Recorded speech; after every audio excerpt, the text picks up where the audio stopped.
এই মুহূৰ্তত আহি পৰিছে ৰাতিপুৱাৰ কেইবাটাও গুৰুত্বপূৰ্ণ খবৰ। আজি 22 ফেব্ৰুৱাৰী। অসমৰ লগতে ভাৰতৰ বিভিন্ন প্ৰান্তৰ পৰা ৰাতিপুৱাৰ কেইবাটাও খবৰ আহি পৰিছে। এই মুহূৰ্তত জনাই আছো ৰাতিপুৱাৰ গুৰুত্বপূৰ্ণ খবৰ। বিটিচিৰ 15খন আসন হাগ্ৰামাই এৰি নিদিয়ে UPPLক। বিটিচিৰ 15খন আসনত NDAৰ প্ৰাৰ্থী জয়ী হৈ বিধায়ক হ'ব, এই মন্তব্য কৰিছে হাগ্ৰামা মহিলাৰীয়ে। পৰৱৰ্তী খবৰটো হৈছে প্ৰিয়ংকা গান্ধী অসমলৈ আহি কংগ্ৰেছৰ সকলো প্ৰাৰ্থীৰ ৰিপৰ্ট লৈ গৈছে। মিত্ৰতাৰ ক্ষেত্ৰত অখিল গগৈয়ে দুখোজ আগবঢ়াওক, আমিও দুখোজ আগবাঢ়িম। কংগ্ৰেছে অকলে 4 খোজ আগুৱাবলৈ অসুবিধা হ'ব। বিৰোধী ঐক্যৰ মিত্ৰতা সন্দৰ্ভত দিল্লীত গুৰুত্বপূৰ্ণ মন্তব্য কৰিছে প্ৰদেশ কংগ্ৰেছৰ সভাপতি গৌৰৱ গগৈয়ে। আন এটা খবৰ হৈছে 5 লাখ ঘোষ লৈ হাতেলুতে ধৰা পৰিছে কৰ্ণাটকৰ বিজেপি বিধায়ক। এটা প্ৰকল্পৰ কামৰ বাবদ ঠিকাদাৰৰ পৰা 11 টকা দাবী কৰিছিল বিজেপিৰ বিধায়ক চান্দু লামনি। ভুক্তভোগী ঠিকাদাৰৰ অভিযোগৰ ভিত্তিত কৰ্ণাটকৰ লোকায়ুক্তই গ্ৰেপ্তাৰ কৰে বিজেপিৰ বিধায়কগৰাকীক। এটা খবৰ হৈছে 100 গৰু মাৰিলে বাগৰু মৰণ। আৰক্ষীৰ জালত পৰিছে বৰপেটা ৰোড কাণ্ডৰ ডকাইতৰ দল। এটা ডাঙৰ খবৰ, আৰক্ষীৰ জালত বৰপেটা ৰোডৰ ডকাইতি কাণ্ডৰ 4 অভিযুক্ত। ডকাইতি কাণ্ডৰ জড়িত 4 অভিযুক্তক আটক কৰিছে বৰপেটা ৰোড আৰক্ষীয়ে। আৰক্ষীৰ জালত পৰিছে তুষাৰ বিশ্বাস, ৰোহিত কুমাৰ, মুকেশ দাস, প্ৰিয়াংশু কুমাৰ। শুকুৰবাৰে নিশা বৰপেটা ৰোড আৰক্ষীয়ে আটক কৰিছে 4 অভিযুক্তক। নিশা গোৱালপাৰাত অভিযান চলাই আটক কৰিছে 4 গৰাকী যুৱকক। আটকাধীন 4 যুৱকক সোধপোছ অব্যাহত ৰাখিছে ইতিমধ্যে আৰক্ষীয়ে। পৰৱৰ্তী খবৰটো হৈছে 10 মাৰ্চত মুকলি কৰা হ'ব চানমাৰীৰ উৰণ সেতু। 13 মাৰ্চত আকৌ আহিব প্ৰধানমন্ত্ৰী নৰেন্দ্ৰ মোদী। ফেচবুক লাইভ যোগে মুখ্যমন্ত্ৰীৰ কেইবাটাও গুৰুত্বপূৰ্ণ ঘোষণা। কাইলৈৰ পৰা গুৱাহাটীৰ নতুন বিমানবন্দৰ যাত্ৰীৰ বাবে মুকলি হ'ব। পৰ্যায়ক্ৰমে নতুন নতুন বিমানৰ চলাচল আৰম্ভ কৰা হ'ব। অহা এপ্ৰিল মাহত বিমানবন্দৰৰ পুৰণি টাৰ্মিনেলটো বন্ধ কৰি দিয়া হ'ব। 140 মেট্ৰিক টন বাঁহ ব্যৱহাৰ কৰা হৈছে এই বিমানবন্দৰৰ নিৰ্মাণত। আন 2টা নতুন টাৰ্মিনেল নিৰ্মাণৰ প্ৰাৰম্ভিক প্ৰস্তুতি আৰম্ভ কৰা হৈছে। বিমানবন্দৰত নতুনকৈ সংযোজন হ'ব MRত বিমানসমূহৰ মেৰামতি কৰা হ'ব। MRৰ হাব হিচাপে গুৱাহাটী বিমানবন্দৰক প্ৰস্তুত কৰাৰ প্ৰচেষ্টা। 2খন নতুন হোটেল নিৰ্মাণ কৰা হ'ব বিমানবন্দৰৰ সন্মুখত। মাৰ্চ মাহতে মুকলি কৰা হ'ব কেইবাটাও গুৰুত্বপূৰ্ণ প্ৰকল্প। চানমাৰীৰ মহাৰাজ পৃথু উৰণ সেতু 10 মাৰ্চত মুকলি কৰা হ'ব। 11 মাৰ্চত ডিফুৰ উৰণ সেতু উদ্বোধন কৰা হ'ব। সন্ধিয়া যোৰহাটত নিৰ্মাণ কৰা উৰণ সেতু উদ্বোধন কৰা হ'ব। যোৰহাট কাৰাগাৰত নিৰ্মাণ কৰা উদ্যানো মুকলি কৰা হ'ব 11 মাৰ্চত। 10 মাৰ্চত 40 লাখ মহিলাৰ বেংক একাউণ্টলৈ 9,000কৈ টকা প্ৰেৰণ কৰা হ'ব। 13 মাৰ্চতে অসমত উপস্থিত হ'ব দেশৰ প্ৰধানমন্ত্ৰী নৰেন্দ্ৰ মোদী। 13 মাৰ্চত কোকৰাঝাৰত কেইবাটাও অনুষ্ঠানত অংশগ্ৰহণ কৰিব প্ৰধানমন্ত্ৰী নৰেন্দ্ৰ মোদীয়ে। সন্ধিয়া অসমৰ চাহ শ্ৰমিকক ভূমিপট্টা দিয়া হ'ব। 14 মাৰ্চৰ পৰা প্ৰধানমন্ত্ৰী শিলচৰলৈ ৰাওনা হ'ব। শিলচৰ গুৱাহাটীৰ মাজৰ এক্সপ্ৰেছ হাইৱেৰ আধাৰশিলা স্থাপন কৰিব। মুম্বাই আৰু পুনেৰ হাইৱেৰ আৰ্হিত নিৰ্মাণ কৰা হৈছে এই ঘাইপথ। শিলচৰ চহৰৰ বাবে নিৰ্মাণ কৰিবলগীয়া উৰণ সেতুৰ আধাৰশিলা স্থাপন কৰিব প্ৰধানমন্ত্ৰী নৰেন্দ্ৰ মোদীয়ে। পৰৱৰ্তী খবৰটো হৈছে প্ৰতিবাদৰ উত্তৰ দিবলৈ আহি আৰক্ষীৰ লাঠিৰ কোব খালে কংগ্ৰেছ কৰ্মীয়ে। ৰাজীৱ ভৱনৰ সন্মুখতে বিজেপি কংগ্ৰেছৰ তীব্ৰ সংঘাত। গুৱাহাটীৰ ৰাজীৱ ভৱনৰ সন্মুখতে শনিবাৰে বিজেপি আৰু কংগ্ৰেছ কৰ্মীৰ মাজত এক উত্তপ্ত পৰিস্থিতিৰ সূচনা হৈছে। দিল্লীত অনুষ্ঠিত AI সন্মিলনত যুৱ কংগ্ৰেছে কৰা প্ৰতিবাদৰ বিৰোধিতা কৰি প্ৰায় 2 শতাধিক বিজেপি আৰু অসম গণ পৰিষদৰ সমৰ্থকে হাতে হাতে দলীয় পতাকা আৰু ৰাহুল গান্ধীৰ বেনাৰ লৈ ৰাজীৱ ভৱনৰ সন্মুখতে প্ৰতিবাদ সাব্যস্ত কৰিছে। প্ৰতিবাদকাৰীসকলে কংগ্ৰেছ মুৰ্দাবাদ শ্লোগান দিয়াৰ লগতে ৰাহুল গান্ধী আৰু গৌৰৱ গগৈৰ জুমুটি দাহ কৰিছে। আনকি কংগ্ৰেছৰ নিৰ্বাচনী প্ৰচাৰ চলোৱা বাহনতো একাংশ প্ৰতিবাদকাৰীয়ে কলাক ৰং সানি পৰিস্থিতি আৰু অধিক উত্তপ্ত কৰি তুলিছে। যুৱ মৰ্চাৰ এজন নেতাই অভিযোগ কৰে যে সমগ্ৰ বিশ্বৰ প্ৰতিনিধি উপস্থিত থকা AI সন্মিলনৰ সময়ত যুৱ কংগ্ৰেছে দেশক লজ্জানত কৰিছে। তেওঁলোকৰ মতে ৰাহুল গান্ধী আৰু গৌৰৱ গগৈৰ চিন্তাধাৰা দেশৰ সাৰ্বভৌমত্বৰ পৰিপন্থী। বিজেপিৰ এই প্ৰতিবাদৰ প্ৰত্যুত্তৰ দিবলৈ ৰাজীৱ ভৱনৰ পৰা শতাধিক কংগ্ৰেছ কৰ্মী ওলাই আহে আৰু পৰিৱেশ অধিক উত্তেজনাপূৰ্ণ হৈ পৰিছে। কংগ্ৰেছ কৰ্মীসকলে বিজেপিৰ বিৰুদ্ধে মাটি চুৰ আৰু গৰু চুৰ বুলি শ্লোগান দিয়াৰ লগতে প্ৰধানমন্ত্ৰী নৰেন্দ্ৰ মোদী, কেন্দ্ৰীয় গৃহমন্ত্ৰী অমিত শ্বাহ আৰু মুখ্যমন্ত্ৰী হিমন্ত বিশ্ব শৰ্মাৰ পোষ্টাৰ দাগ কৰি প্ৰতিবাদ সাব্যস্ত কৰিছে। এই প্ৰতিবাদক কেন্দ্ৰ কৰিয়েই আৰক্ষীৰ সৈতে কংগ্ৰেছ কৰ্মীৰ টনা আজোৰা আৰম্ভ হৈছে। কংগ্ৰেছ কৰ্মীসকলৰ অভিযোগ যে আৰক্ষীয়ে পক্ষপাতিত্বমূলক আচৰণ কৰি বিজেপি কৰ্মীক বাধা দিয়াৰ পৰিৱৰ্তে তেওঁলোককহে আক্ৰোশমূলকভাৱে বাধা দিছে। এই প্ৰতিবাদৰ মাজতে আৰক্ষীয়ে কংগ্ৰেছ কৰ্মীৰ ওপৰত লাঠিচালনা কৰাৰ লগতে চোৰ মৰা বুলি গুৰুতৰ অভিযোগ উত্থাপন হৈছে। এক সংঘাতৰ আটাইতকৈ চৰ্চিত দিশটো আছিল 21 ফেব্ৰুৱাৰী অৰ্থাৎ শনিবাৰে গুৱাহাটীৰ ৰাজীৱ ভৱনৰ সন্মুখতে সংঘটিত হোৱা এক অপ্ৰীতিকৰ ঘটনা। কংগ্ৰেছৰ জ্যেষ্ঠ মুখপাত্ৰ ৰাতুল কলিতাক দিছপুৰৰ ডিচিপি মৃণাল ডেকাই চৰমৰা বুলি জানিব পৰা গৈছে। AI সন্মিলনৰ বিৰোধিতাৰ প্ৰতিক্ৰিয়া স্বৰূপে বিজেপিৰ প্ৰতিবাদ চলি থকাৰ সময়তে আৰক্ষীৰ এই কাৰ্যই কংগ্ৰেছ কৰ্মীসকলৰ মাজত তীব্ৰ ক্ষোভ সৃষ্টি কৰিছে। দিনটোৰ এই ঘটনাই সমগ্ৰ গুৱাহাটীৰ ৰাজীৱ ভৱন এলেকাত এক প্ৰকাৰৰ যুদ্ধসদৃশ পৰিৱেশৰ সৃষ্টি কৰে আৰু দুয়োপক্ষৰ মাজত হোৱা এই কাজিয়াই ৰাজনৈতিক মহলত এক জোকাৰণিৰ সৃষ্টি কৰিছে। আন এটা খবৰ হৈছে নাওবৈচাৰ গোলাজুলিত 2 ঘণ্টা অৱস্থান ধৰ্মঘট।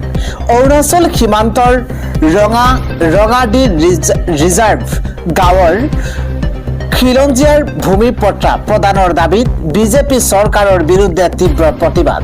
হাতে হাতে প্লে কাৰ্ড লৈ ওলাই আহিছে সহস্ৰাধিক পুৰুষ মহিলা। আন এটা খবৰ হৈছে আৰু মাত্ৰ কেইটামান ঘণ্টা। আজি দিনৰ 10 বজাতে বিজেপিত যোগদান কৰিব ভূপেন বৰাই। এই মুহূৰ্তত এটা পলিটিকেল ব্ৰেকিং নিউজ। আৰু মাত্ৰ কেইটামান ঘণ্টা বাকী আছে। কেইটামান ঘণ্টাৰ অন্ততেই বিজেপিত যোগদান কৰিব দিনৰ 10 বজাৰ লগে লগে ভূপেন বৰাই। বিজেপিৰ মুখ্য কাৰ্যালয়ত গেৰুৱা বসন পিন্ধিব ভূপেন বৰাই। যোগদান অনুষ্ঠানত অংশগ্ৰহণ কৰিব মুখ্যমন্ত্ৰী ডক্টৰ হিমন্ত বিশ্ব শৰ্মাই। বিজেপিৰ সভাপতি দিলীপ শইকীয়াৰ লগতে কেন্দ্ৰীয় জ্যেষ্ঠ নেতা বৈজয়ন্ত জয় পাণ্ডা। কোন সমষ্টিৰ পৰা নিৰ্বাচন খেলিব ভূপেন বৰাই সেয়াও শীঘ্ৰেই সিদ্ধান্ত হ'ব। পৰৱৰ্তী খবৰটো হৈছে শতাধিক নেতা কৰ্মী আজি যোগ দিব কংগ্ৰেছ বিজেপিত। এটা ডাঙৰ খবৰ। এই মুহূৰ্তত নিৰ্বাচনৰ প্ৰাক্কণতে কংগ্ৰেছৰ পদত্যাগৰ জোৱাৰ উঠিছে। এটা পলিটিকেল ব্ৰেকিং নিউজ। এই মুহূৰ্তত আজি কংগ্ৰেছ এৰি বিজেপিত যোগ দিব শ শ নেতা কৰ্মীয়ে। দিনৰ 10 বজাতে বিজেপিত যোগদান কৰিব ভূপেন বৰাই। ভূপেন বৰাৰ সৈতে যোগদান কৰিব সঞ্জু বৰুৱাই। এটা ব্ৰেকিং নিউজ। এই মুহূৰ্তত বিজেপিৰ মুখ্য কাৰ্যালয়ত গেৰুৱা বসন পিন্ধিব ভূপেন বৰাই। যোগদান অনুষ্ঠানত উপস্থিত থাকিব মুখ্যমন্ত্ৰী শৰ্মা, লগতে দিলীপ শইকীয়া, কেন্দ্ৰীয় জ্যেষ্ঠ নেতা বৈজয়ন্ত জয় পাণ্ডাই। আন এটা খবৰ হৈছে জুবিন গাৰ্গৰ ন্যায়ত কিয় ইমান পলম। আজি আমি জীয়াই থকালৈকে জুবিনে ন্যায় নাপাব। এটা ডাঙৰ খবৰ। আমি জীয়াই থকালৈকে জুবিন গাৰ্গৰ ন্যায় দেখা নাপাম। আৰু কিয় ইমান পলম কৰি আছে জুবিন গাৰ্গৰ ন্যায় প্ৰদানত? এটা ডাঙৰ প্ৰশ্ন এই মুহূৰ্তত উত্থাপন হৈছে। গুৰুত্বপূৰ্ণ খবৰ সকলোৱে ৰৈ আছে। ফাষ্ট ট্ৰেক আদালতৰ ব্যৱস্থা কৰক। কিয় লেহেমীয়া কৰি আছে বুজি পোৱা নাই। ফাষ্ট ট্ৰেক আদালতত নহলে জুবিন গাৰ্গৰ ন্যায় প্ৰাপ্তি অসম্ভৱ। ফাষ্ট ট্ৰেক আদালত নহলে জুবিন গাৰ্গৰ ন্যায় প্ৰাপ্তি অসম্ভৱ। SIT হত্যা কৰা বুলি কোৱাৰ পাছতো শাস্তি কি হ'ল জুবিন গাৰ্গৰ হত্যাকাৰীক বচাবলৈ অহা উকিলে অসমত ঘূৰি আছে হাজাৰ হাজাৰ আৱেগিক মানুহবোৰ ক'ত গ'ল এতিয়া বাহিৰৰ পৰা অহা উকিল কেইজনক গো বেক কিয় দিয়া নাই জুবিন গাৰ্গৰ ন্যায়ক লৈ ক্ষোভ উজাৰিছে বন্ধু পাৰ্থপ্ৰতিম গোস্বামীয়ে কৈছে আমি জীয়াই থকালৈকে জুবিন গাৰ্গৰ ন্যায় দেখা নাপাম আৰু কিয় ইমান পলম কৰি আছে জুবিন গাৰ্গৰ ন্যায় প্ৰদানত এই ডাঙৰ প্ৰশ্ন সকলোৱে কৈ আছে ফাষ্ট ট্ৰেক আদালতৰ ব্যৱস্থা কৰক কিয় লেহেমীয়া কৰি আছে সেয়া বুজি পোৱা নাই ফাষ্ট ট্ৰেক আদালত নহলে জুবিন গাৰ্গৰ ন্যায় প্ৰাপ্তি অসম্ভৱ বুলি মন্তব্য পৰৱৰ্তী খবৰটো হৈছে বিপুৰীয়াত এবাৰ বিদ্ৰোহ সাংসদৰ সন্মুখতে ভূপেন বৰাক টিকটৰ বিৰোধিতাৰে শ্লোগান এটা ডাঙৰ খবৰ এই মুহূৰ্তত ভূপেন বৰাৰ বিজেপিত যোগদানৰ পিছত বিপুৰীয়াত এবাৰ বিদ্ৰোহ আৰম্ভ হৈছে বিজেপিৰ সাংসদৰ সন্মুখতেই দলীয় কাৰ্যকৰ্তাৰ শ্লোগান এটা ডাঙৰ খবৰ এই মুহূৰ্তত বিপুৰীয়াৰ বায়ু পানীৰ সম্পৰ্ক থকা ব্যক্তিক টিকট দিবলৈ শ্লোগান খঙত অগ্নিশৰ্মা হৈ পৰিছে বিজেপিৰ সাংসদ ৰঞ্জিত দত্তৰ সন্মুখতেই উত্তপ্ত পৰিস্থিতি এবাৰ বিপুৰীয়াত আজি ৰাতিপুৱাৰ পৰৱৰ্তী আন এটা ডাঙৰ খবৰ অখিল গগৈয়ে ৰাতি গৈ মুখ্যমন্ত্ৰীৰ পৰা টকা লয় এই মন্তব্য কৰিছে বদৰুদ্দিন আজমলে এই মুহূৰ্তত ডাঙৰ খবৰ অখিল গগৈয়ে ৰাতি গৈ মুখ্যমন্ত্ৰীৰ পৰা টকা লয় অখিল গগৈ বিজেপিৰ বি টিমৰ মানুহ ৰাতি গৈ মুখ্যমন্ত্ৰীৰ পৰা টকা লয় অখিল গগৈয়ে মুখ্যমন্ত্ৰীৰ পৰা টকা নললে চলিব নোৱাৰে অখিল গগৈ এটা ব্ৰেকিং নিউজ এই মুহূৰ্তত ডাঙৰ খবৰ মন্তব্য কৰিছে ইয়াইডিএফ প্ৰধান বদৰুদ্দিন আজমলে মুখ্যমন্ত্ৰীৰ কথা মতে মিয়া এলেকাত প্ৰচাৰ চলাই অখিল গগৈয়ে মুখ্যমন্ত্ৰীৰ কথা মতেই আজমলৰ বিৰোধিতা কৰে অখিল গগৈক লৈ বদৰুদ্দিন আজমলৰ মহা বিস্ফোৰক মন্তব্য আজমলে কৈছে যে অখিল গগৈ বিজেপিৰ বি টিমৰ মানুহ ৰাতি গৈ মুখ্যমন্ত্ৰীৰ পৰা টকা লয় অখিল গগৈয়ে মুখ্যমন্ত্ৰীৰ পৰা টকা নললে চলিব নোৱাৰে অখিল গগৈ এই মন্তব্য কৰিছে বদৰুদ্দিন আজমলে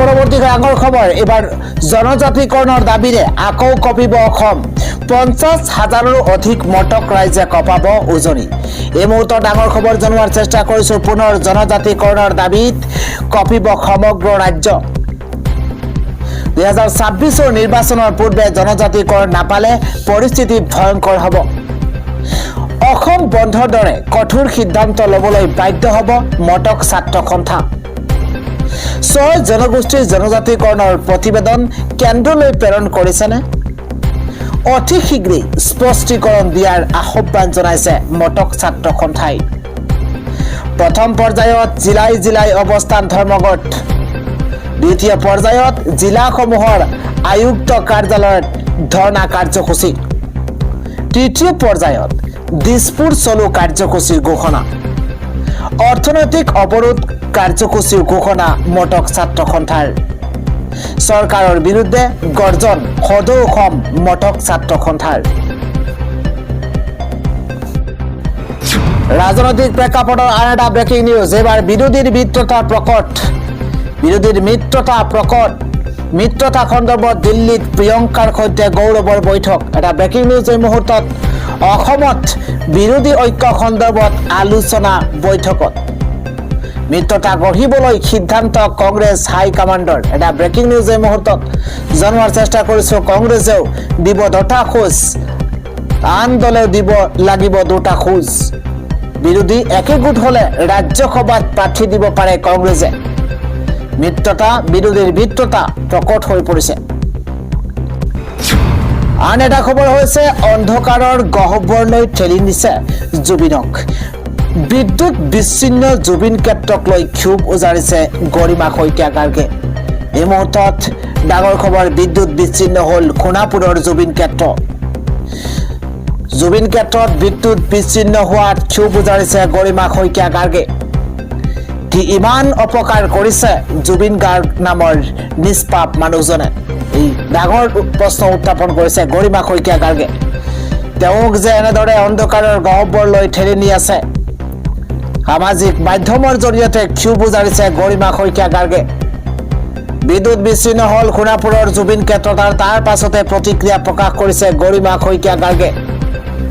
জুবিন ক্ষেত্ৰত বিদ্যুৎ বিচ্ছিন্ন হোৱাত ক্ষোভ উজাৰিছে গৰিমা শইকীয়া গাৰ্গে।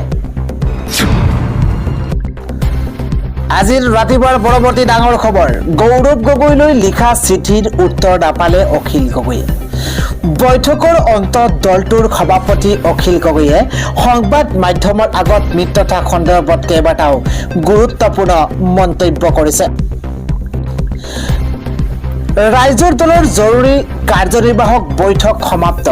এই বৈঠকৰ অন্তত দলটোৰ সভাপতি অখিল গগৈয়ে সংবাদ মাধ্যমৰ আগত মিত্ৰতা সন্দৰ্ভত কেইবাটাও গুৰুত্বপূৰ্ণ মন্তব্য কৰিছে। সাংবাদিকৰ সৈতে হোৱা বাৰ্তালাপত অখিল গগৈয়ে স্পষ্টকৈ কয় যে নিৰ্বাচনৰ বাবে ৰাইজৰ দলে 15খন আসন বিচাৰিছে।